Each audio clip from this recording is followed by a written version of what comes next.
আজকাল আর আমাদের কথা হয় না। প্রিয় পরিচিত ভয়েসটা কানে বাজে না অনেকদিন। আমি এখনো নিয়ম করে প্রতিদিন সকালে চোখ খুলেই ফোনটা আগে চেক করি।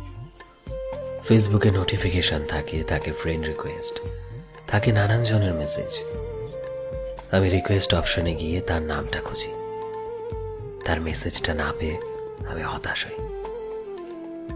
এত লোকের মেসেজের বিনিময়ে ওই মানুষটাকে কি ফিরিয়ে আনা যায় না?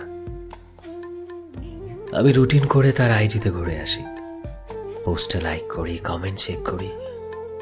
প্রাইভেসি নামক ইস্পাত কঠিন দেওয়ালের কারণে আমার কিছু বলার সুযোগ হয় না।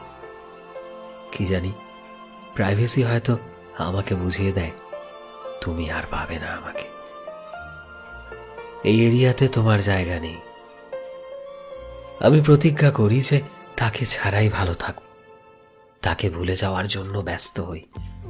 ব্যস্ততা শেষ হলেই আবার হাহাকার বাড়ে। সেই প্রিয় কণ্ঠের মানুষটা আর বলে না খাওয়া হয়েছে, কিংবা তার সারাদিনের কর্মকাণ্ড আর শোনা হয় না আমার।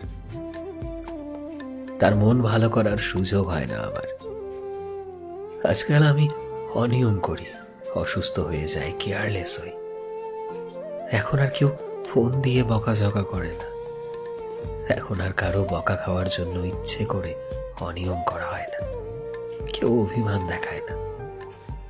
সন্ধ্যা হয়, রাত হয়, রাত আরো গভীর হয়।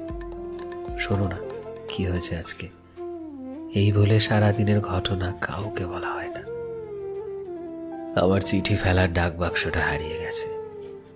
আমার দেয়ালে দেয়ালে বিজ্ঞপ্তি দিতে ইচ্ছে করে, চিৎকার করে বলতে ইচ্ছে করে আমার ডাক বাক্সটা হারিয়ে গেছে, আমার মানুষটা চলে গেছে।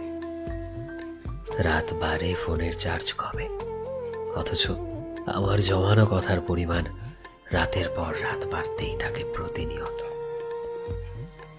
জমানো কথা দীর্ঘ নিঃশ্বাস চেপে রেখে আমি ভিজে ওঠা বালিশে ঘুমিয়ে পড়ি, কারণ আজকাল আর আমাদের কথা হয় না। সো ফ্রেন্ডস, আমি শোভন ছিলাম তোমাদের সাথে, গ্রাফিক্সে বিশ্বজিৎ। ভিডিওটি কেমন লাগলো অবশ্যই কমেন্টে জানিও। এই মুহূর্তে তুমি যদি আমাদের ফেসবুকে দেখে থাকো তবে প্লিজ আমাদের পেজটিকে ফলো করে দিও। চ্যানেলে নতুন হলে প্লিজ চ্যানেলটিকে সাবস্ক্রাইব করে দিও। আর যারা অলরেডি সাবস্ক্রাইব করেছো তোমাদের সবাইকে অসংখ্য ধন্যবাদ। দেখা হচ্ছে নতুন একটা দিনের নতুন একটা ভিডিওতে। টিল দেন সবাই ভালোবাসায় থেকো এবং সবাইকে ভালোবাসায় রেখো। Thank you.